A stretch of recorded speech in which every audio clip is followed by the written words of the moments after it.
Let's just go ahead and unpack this today, because if you look around, we live in a world that is just absolutely, completely obsessed with shortcuts. Oh, completely. It's everywhere. Right. I mean, look at our daily lives. We want the productivity hack that lets us do, 4 hours of solid work in 20 minutes. Yeah, efficiency is basically the name of the game now. Exactly. Or we want the diet hack where we can lose 10 pounds while, I don't know, eating pizza and donuts on the couch. The path of least resistance.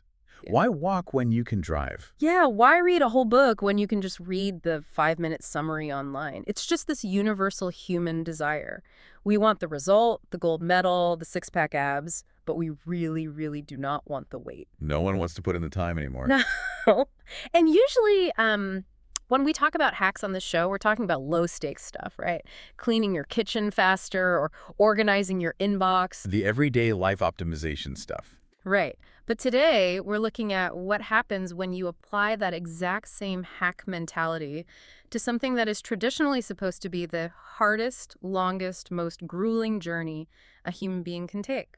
You're talking about spiritual enlightenment. I am. The stuff that, monks literally spend 50 years sitting in a Himalayan cave trying to achieve silence, fasting, total isolation. Yeah, we are heavily conditioned to believe that spiritual growth has to be this incredibly slow burn, that it's a marathon, absolutely not a sprint. And if someone comes up to you and says, hey, I got enlightened over the weekend, you're probably going to assume they joined a cult, right? Or they just had a really intense experience at a music festival. Exactly. But what if there is a fast forward button? What if that 50-year journey could actually be compressed into, I don't know, a week? Or even just a couple of days? That is the wild premise we are exploring in our deep dive today. It is. And I have to be completely honest with you and with everyone listening. When I first saw the source material for this deep dive, my skepticism radar was just pinging off the charts. Oh, same here. I just thought, okay, here we go. Snake oil, magic beans. It's a totally natural reaction. Usually when something sounds way too good to be true in the spiritual space, it is. Right. But then we actually started digging into the mechanics of what this source is saying, and this guy, he isn't speaking in riddles or typical mysticism. No, he's talking straight mechanics. Exactly. He's talking about energy, wattage, plumbing, biological infrastructure. Honestly, reading it felt less like listening to a sermon and more like an electrician explaining why my breaker keeps tripping. And that grounded approach is exactly what makes this particular deep dive so fascinating. So let's introduce our guide for today. We are looking at a transcript from a source who goes by the name Osman, also known as the Blind Muslim Yogi. The Blind Muslim Yogi. I mean, that is a title that just stops you in your tracks. It sounds like a character from a movie or the setup to a riddle. It does, but his profile is deadly serious. Yeah. We are looking at a bioenergy healer who operates at what he calls a master level. And wait, let's get into the specifics of his claims right away, because this is where my woo-woo alarms started blaring. You mean the telepathic healing part? Yes. In his bio notes and the transcript, he explicitly states he has telepathic healing capabilities using the principles of quantum entanglement. It's a lot to take in all at once. It's a massive claim. You just combine telepathic healing and quantum entanglement in the same sentence. That sounds like an Avengers script, not a biology or spiritual lesson. I get it. The word quantum gets thrown around so much by fake gurus online that it's almost lost its meaning. It really has. So is he actually using real scientific principles, or is he just throwing buzzwords at us to sound legitimate? Well, when I first read quantum entanglement in the text, I had the exact same skeptical reaction you did. Yeah. But if you follow his logic, how he frames it is surprisingly grounded. Okay, grounded how? Because telepathy usually isn't grounded. Let's just look at what quantum entanglement actually is in standard physics. It's the phenomenon where two particles become linked. Right. Einstein's spooky action at a distance. Exactly. So the state of one particle instantly influences the state of the other, no matter how much physical distance is between them. So if you spin one particle here on Earth, its twin spins the exact same way over on Mars, instantly. No time delay at all. Precisely. So Osman isn't claiming to be a magician doing parlor tricks. He's arguing that consciousness itself operates on that exact same quantum level. Interesting. He claims that through his specific training, and remember, we're talking about 50 years of intense, rigorous practice here, he can create an entangled state with a patient. So he's saying his energy body and my energy body basically become linked particles. In a sense, yes. And he argues that once that fundamental link is established, Physical distance just becomes completely irrelevant. Okay, I'm tracking with the theory. He could adjust the flow of energy in his own system or direct his intention, and because of that entanglement, the change physically registers in the patient's system. So he's treating the telepathy not as magic, but as the mechanics of non-local physics applied directly to human biology. Exactly. He's trying to put a scientific, result-based framework around very ancient practices. Okay, I'm still maintaining a healthy dose of skepticism, but I do appreciate that he's attempting to provide an actual mechanic for it, rather than just saying, believe in the vibes. It definitely puts the conversation in the realm of undiscovered science, rather than pure fantasy. And looking at his background, it really helps contextualize why he talks this way. You mentioned 50 years of practice. Yes, 50 years. And he mentions he attained his first samadhi at the age of 19. Samadhi, just for anyone listening who might not know, is basically a state of intense concentration or absorption, right? Yeah, it's essentially the peak state of meditative absorption in yogic traditions.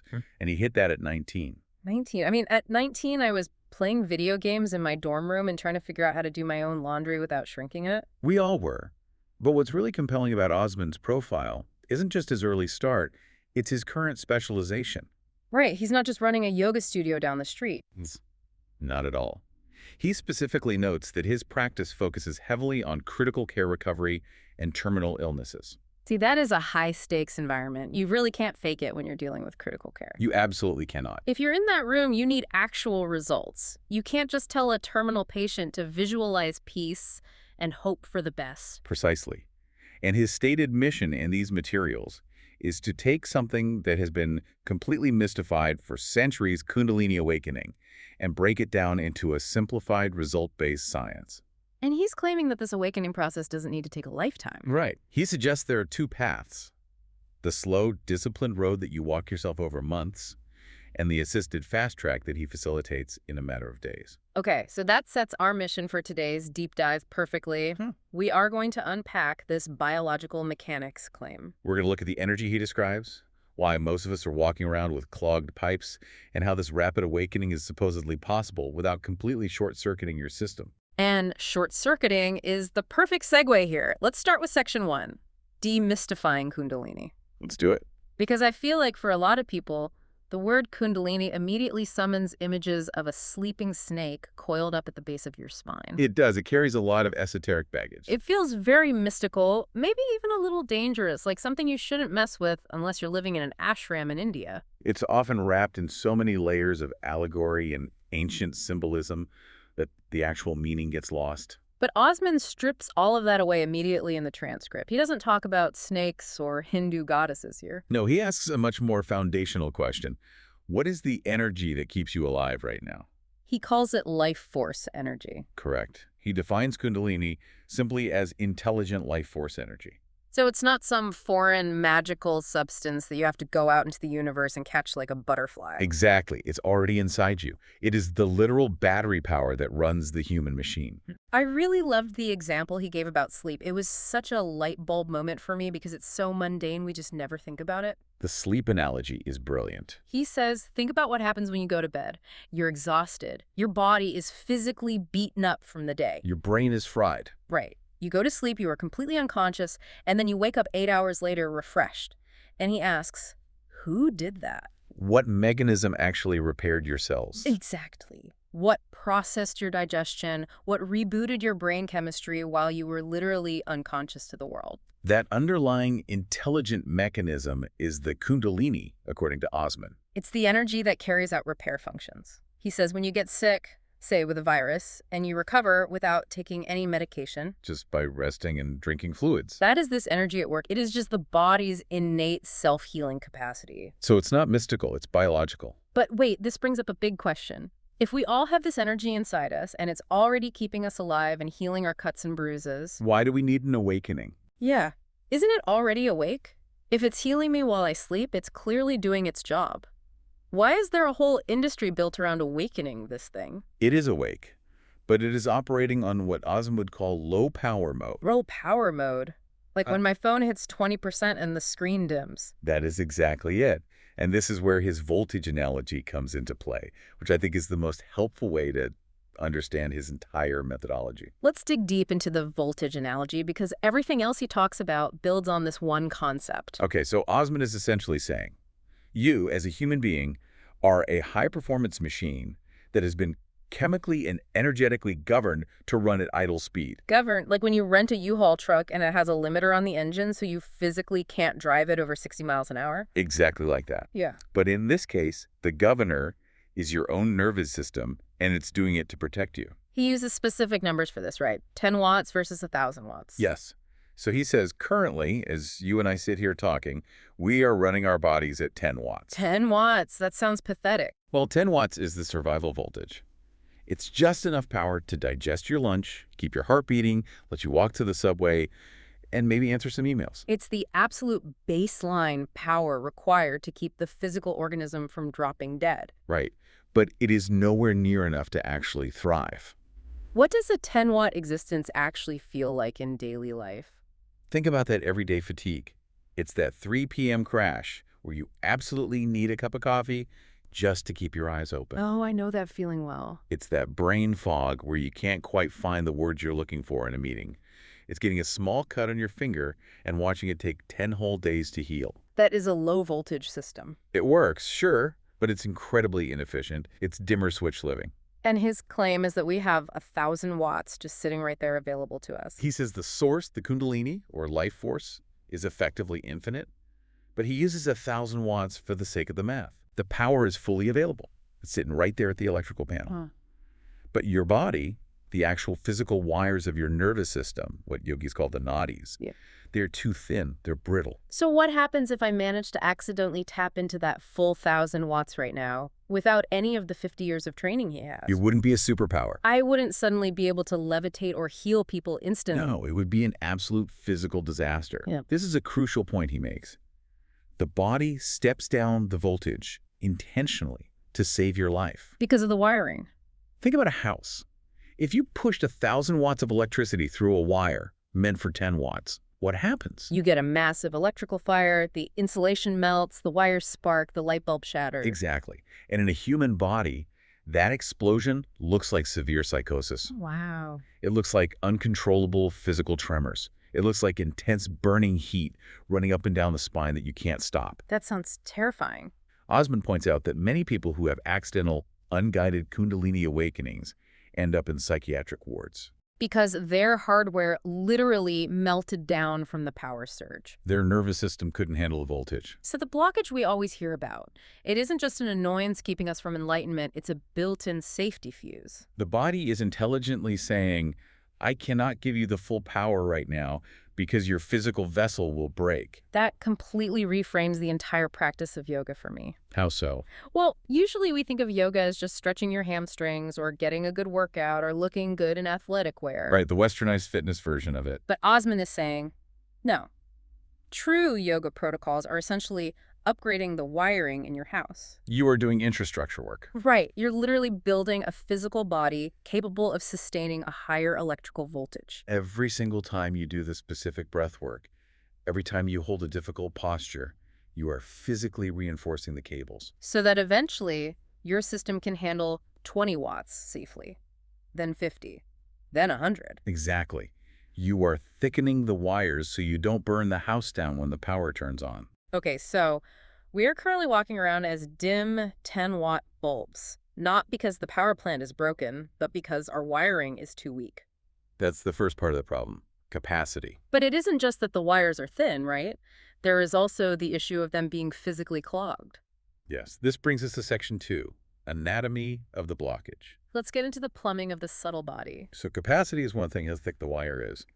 But flow is another issue entirely.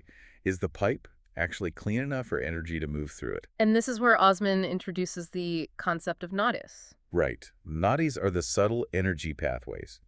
Think of them as the conduit pipes or tubes through which this bioelectricity flows. And he gives a specific number for these tubes, doesn't he? He does. He mentions that there are theoretically 72,000 of these subtle tubes running throughout the human body. 72,000. That is a ridiculously complex plumbing system. I mean, I can barely keep the U-bend under my kitchen sink clear. Imagine trying to manage 72,000 tiny pipes. And these tubes are all interconnected by junction boxes, right? Which we commonly call chakras. Yes, the chakras are the major intersections where these thousands of nadis meet. Now, anyone who has ever been to a mainstream yoga class or stepped foot in a crystal shop has heard of the 7 chakras. The standard model. Mhm. Root, sacral, solar plexus, heart, throat, third eye, crown. Exactly. But Osman throws a massive curveball here in the transcript. He says 7 is not the full count, not even close. He identifies 112 energy centers located within the physical body. 112, where are they all hiding? In the hands, the joints, the legs, the feet. They are everywhere. And on top of that, he identifies 2 more centers located entirely above the physical body. So a grand total of 114 junction boxes. 114. And this specific count is very crucial to his entire methodology and his success rate. Because most healers are just focusing on the main 7 on the spine. Right. But the network is vastly more complex. And he specifically emphasizes the extreme difficulty of reaching those final 2 centers above the skull. Yeah, in the text he noted that reaching those above the head centers usually takes lifetimes of practice. Lifetimes. That is a profoundly discouraging timeline. Just keep practicing your breathing, you'll clear that final blockage in about 3 or 4 reincarnations. It really highlights the sheer scale of the challenge if you're doing this the traditional way. If the system involves 114 junction boxes and 72,000 tiny tubes, and you are trying to clear them all out one by one. It's like trying to clean the entire plumbing system of a massive skyscraper using only a single toothbrush. Okay, so let's talk about the nature of the clog itself. If these are tubes, what exactly is clogging them? Is it physical matter? Is it like spiritual cholesterol, bad vibes? What is it? This is where his explanation gets fascinatingly scientific and deeply philosophical at the exact same time. I love when those 2 worlds collide. Osman states that the gunk that is actually clogging these pipes is memory. Memory. Like Oh. me remembering what I ate for breakfast yesterday. Or remembering that incredibly embarrassing thing I said at a party 5 years ago. It's much, much deeper than that. Hmm. He breaks this memory down into 3 distinct types. Okay, lay them out for me. First, there is physical memory. This is your personal life, your specific traumas, your experiences. So the stress of my current job, or a bad car accident I was in, or a heartbreak from college. Yes. All of that leaves a physiological and energetic impression on the subtle body. That actually makes a lot of sense. We always hear that phrase, the issues are in the tissues. When I get stressed at work, my shoulders immediately get tight, my jaw clenches. Exactly. Your body is remembering the stress and storing it as physical tension. But then he goes further than just my own lifetime. This is where the conversation completely shifts. The second type of memory he talks about is genetic memory. The stuff we inherit. Right. What you physically inherited from your direct forefathers. And then the third type is evolutionary or epigenetic memory. This is where he explicitly brought in the science of epigenetics. And I want to pause here because this concept blew my mind. It's huge. Epigenetics, for our listeners, is the scientific study of how behaviors and environments can actually cause changes that affect the way your genes work. So he is suggesting that we are actively carrying behavior patterns and trauma impressions from millions of years of human evolution. Yes. Let's make this really concrete for people listening. I'm not just dealing with my own personal stress from a bad day at the office. I am literally dealing with the biological stress of my great-grandfather surviving a famine. Exactly. Let's look at it through the lens of a sudden trauma. Have you ever had a near miss in a car? Like someone swerves into your lane and you slam on the brakes? Oh, yeah. Your heart is pounding out of your chest. Your hands are shaking on the wheel. Right. The actual event, the danger, lasted maybe 3 seconds. Yeah. But 3 hours later, you're sitting on your couch and your shoulders are still hiked up to your ears. Your stomach is still in knots. Because the adrenaline is still in my system. The memory of that event isn't just a thought in your brain. It is actively stored as tension in your physiology. Okay, I follow that. Now, take that exact mechanism and multiply it by 1,000 years of human history. Oh, wow. We know now, as a scientific fact, that if a grandfather goes through a prolonged period of starvation during a famine, his grandchildren, who have never missed a single meal in their lives, might be born with a metabolism that aggressively hoards fat. Because the trauma of the famine literally got written into the genetic code. The survival mechanism is passed down. The body is saying, be careful, store everything. There might be no food tomorrow. So Osman is asking us to consider how much this ancient code we are all carrying around. Right. You aren't just carrying the stress of your bad boss, or your recent breakup. I'm carrying the survival terror of my ancient ancestors running away from predators in the jungle. You're carrying the starvation stress of a famine from 500 years ago, the trauma of tribal warfare from 1,000 years ago. I mean, that is suffocating to think about. It makes me feel physically heavy just discussing it. But it explains so much about the modern human condition, doesn't it? It really does. It perfectly explains that low-level hum of anxiety that so many of us feel all day long,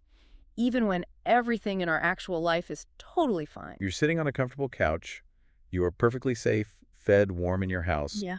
and yet your nervous system is buzzing with a vague sense of dread. Because my great-great-grandfather is still running from a tiger inside my DNA. That ancient survival data is the debris Osman is talking about. It's not physical cholesterol clogging the pipes. It is millions of years of survival data that constantly whispers to your system, be careful, stay small, restrict the energy flow, danger is everywhere. And that data creates physical resistance in the nadis. And that resistance is exactly what keeps us governed at 10 watts. Exactly. In a weird way, we are biologically programmed to be low voltage because being high voltage and completely open was dangerous in our evolutionary past. But now we live in a generally safe environment, yet we are still running that ancient restrictive software. And that outdated software is the clog. Which brings us to Section 3, the fast track, and the promise of Osman's specific intervention. This is where his claims get really extraordinary. This is the part that genuinely sounds like sci-fi to me.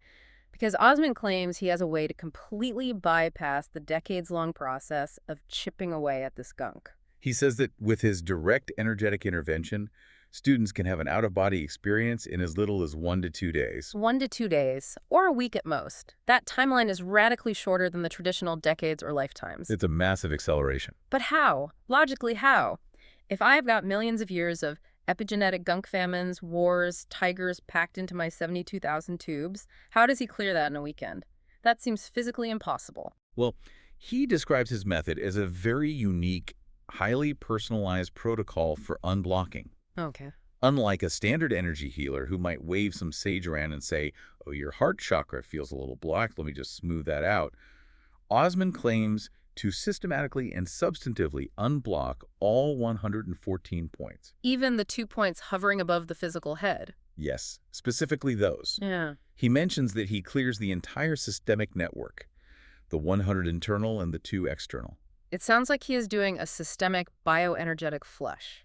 That's a great way to picture it. Like taking an old car that has literally never had an oil change, where the oil has turned into thick black sludge, and just power washing the entire engine block. That is exactly the analogy he's implying. He says he clears the pistons or the tubes of all that ancestral memory debris.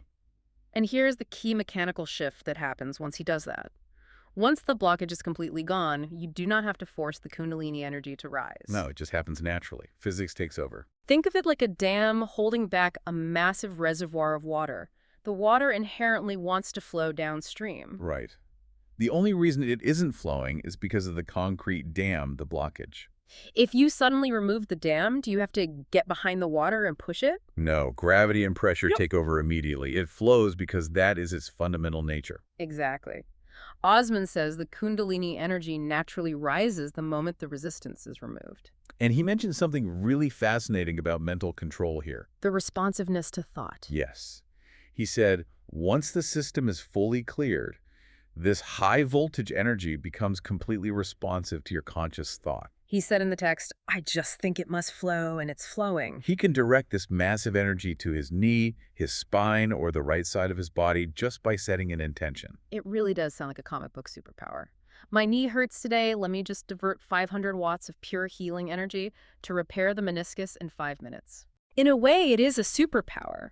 But he would argue it's just the restoration of the human body's natural ability to manage itself, an ability we lost due to thousands of years of blockages. But we absolutely have to talk about the safety aspect again here. Yes, circle back to blowing the fuse. Because if he unblocks everything in 2 days, isn't that a massive shock to the system? That's what I was thinking. I have heard absolute horror stories about unguided Kundalini awakenings, people having psychotic breaks, debilitating physical tremors, feeling like their internal organs are burning up. It happens. If you fast-track this process in 48 hours, aren't you risking blowing that 10-watt fuse we talked about earlier? Osman addresses this concern very directly. He argues that the danger, the adverse Kundalini awakening that lands people in the hospital, comes entirely from pressure buildup. Pressure buildup. Yes.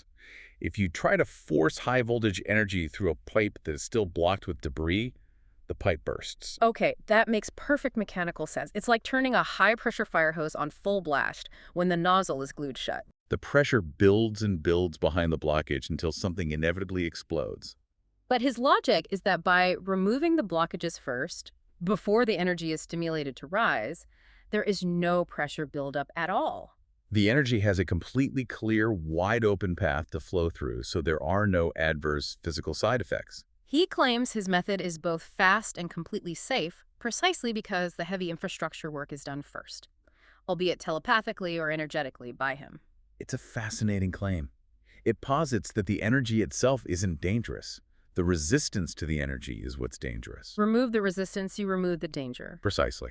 Okay, but there is an obvious catch here. We have to be realistic. Not everyone listening to this can go see Osman. No, he mentions his services are premium. He's a master-level specialist with 50 years of experience. He says his fees are not inexpensive, which is completely fair given his high success rate with terminal patients. But what about the rest of us? What about the college student with no money? What about the person who just wants to try the DIY route? Right. Does he gatekeep this enlightenment? Not at all. He is very clear that you absolutely can do this yourself. He doesn't hide the ball. He just says the timeline is going to be different. The slow path. Which, to be fair, he says takes about 6 to 12 months if you strictly follow his protocols. Wait, hold on. Let's frame that. 6 to 12 months. That is still incredibly fast. Compared to 50 years in a cave, yes. I mean, if you told me I could reach a state of heightened energetic enlightenment in a single year of disciplined practice, I'd start today.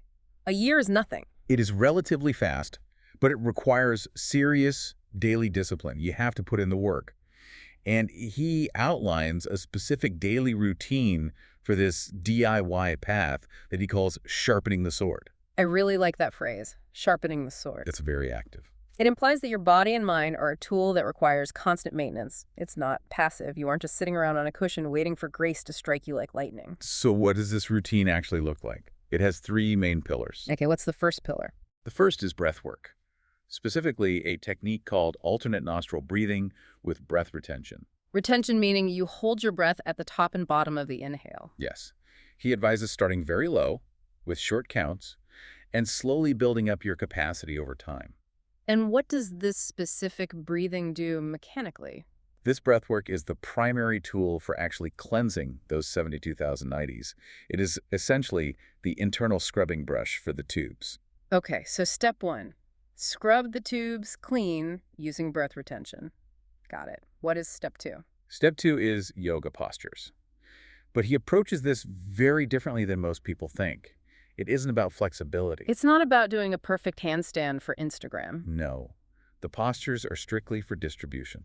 Explain that, because that's an interesting distinction. Osman points out that if you only sit still and meditate, you might successfully generate a lot of energy, but it can get trapped in pockets. Like it pools in one area of the body. Exactly. It accumulates in one spot and creates a new blockage or an imbalance. So you end up with 1,000 watts buzzing in your head, but 0 watts down in your legs. Which is incredibly ungrounding and unhealthy.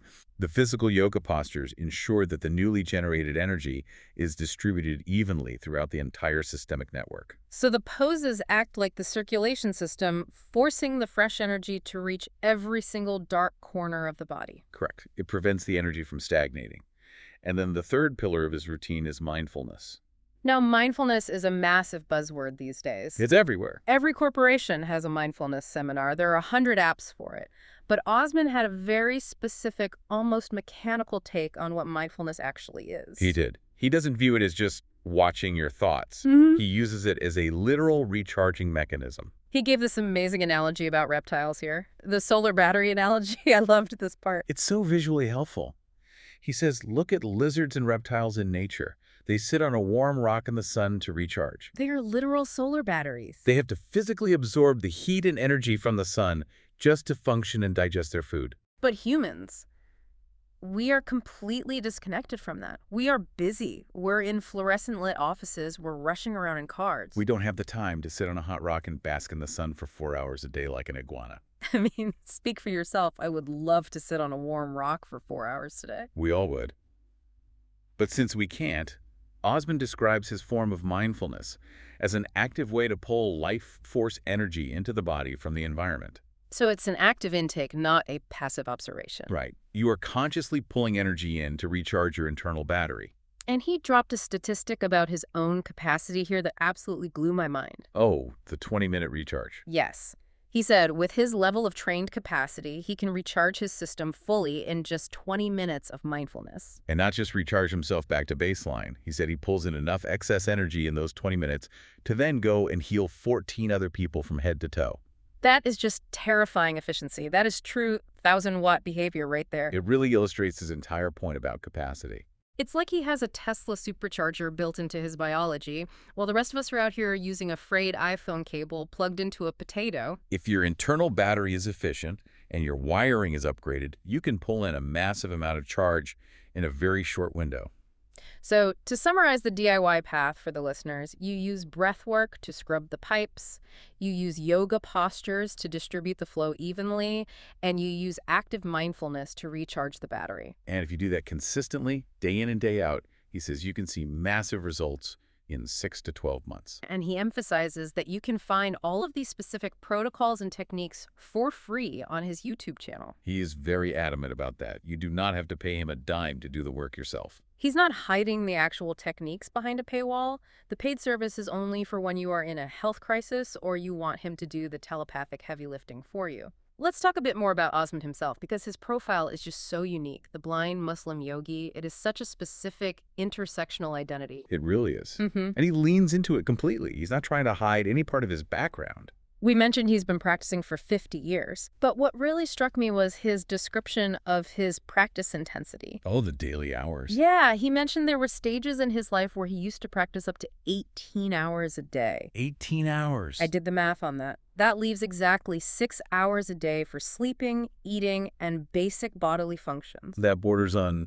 total obsession. That is extreme dedication. That is like Kobe Bryant levels of practice, but applied to the spiritual and energetic realm. And what's wilder is that even now, at a master level, where you would fully expect him to just relax and coast, he says he still practices a minimum of 8 to 10 hours every single day. Just sharpening the sword. Exactly. It completely reframes our Western idea of what mastery actually is. Right. We tend to think you become a master, you get the black belt, you get the certificate, and then you retire. You just coast on your status. For him, mastery requires constant, high-volume, daily maintenance. Because he is operating a high-voltage machine, and he cannot afford to neglect the maintenance or the system breaks down.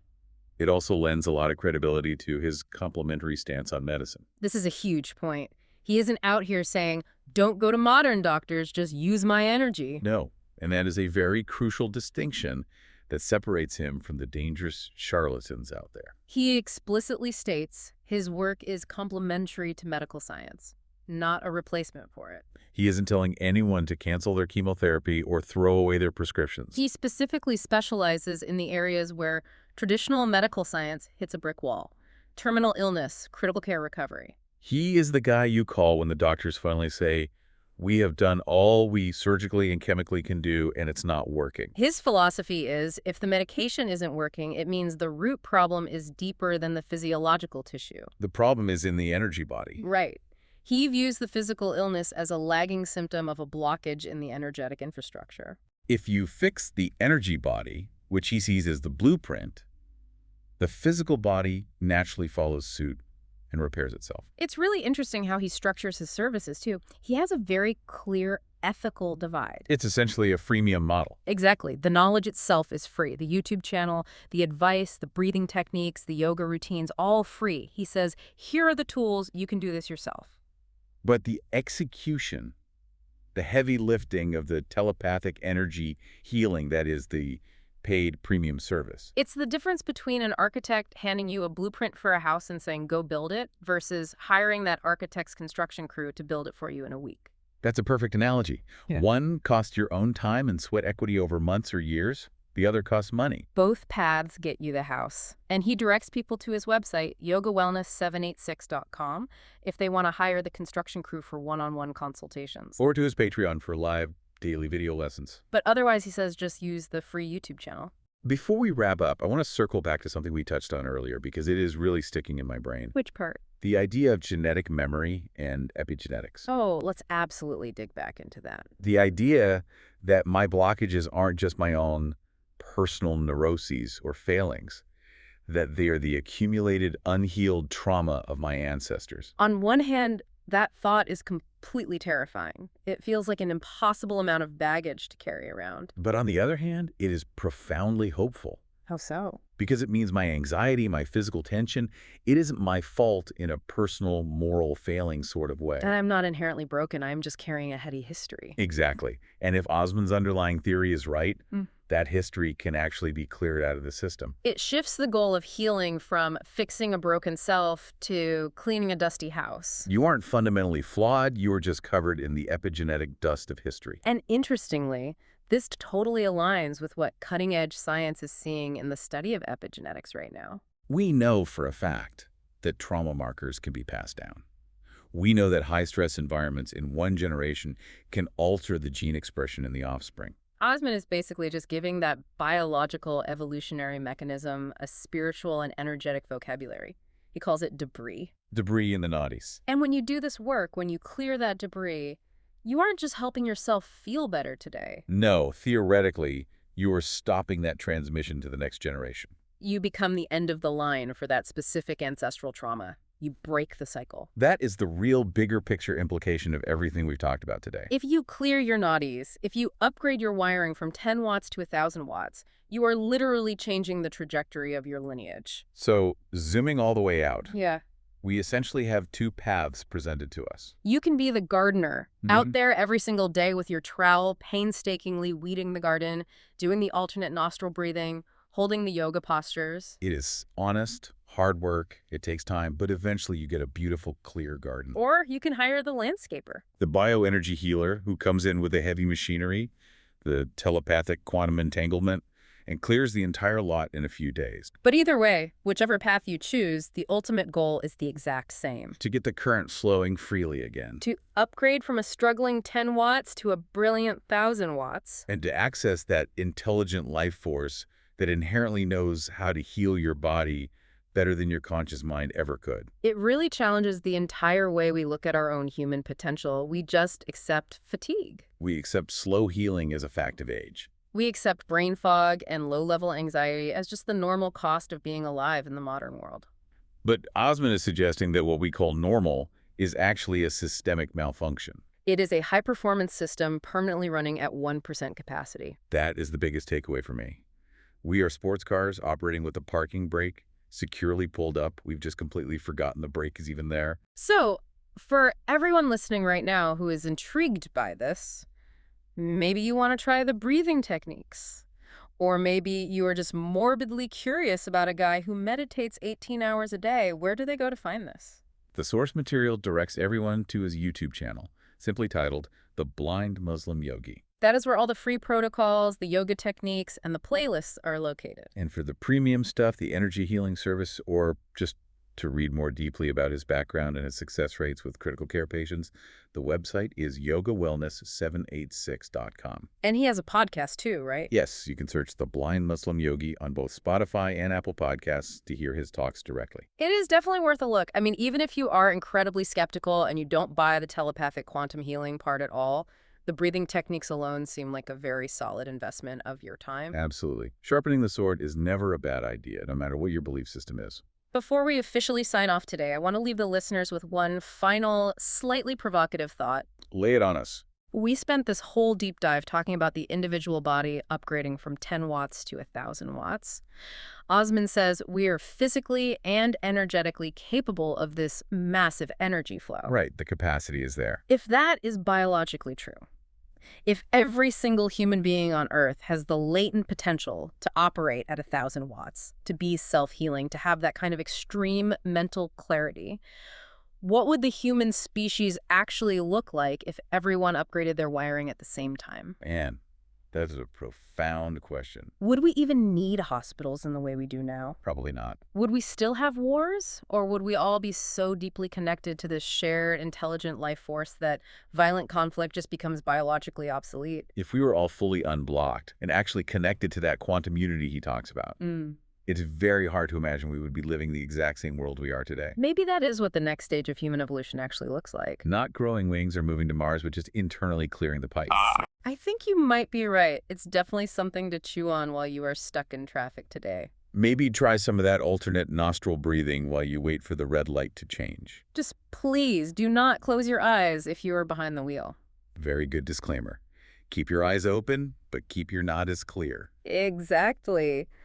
Thanks for joining us on this deep dive, everyone. Whole pleasure as always. Catch you next time.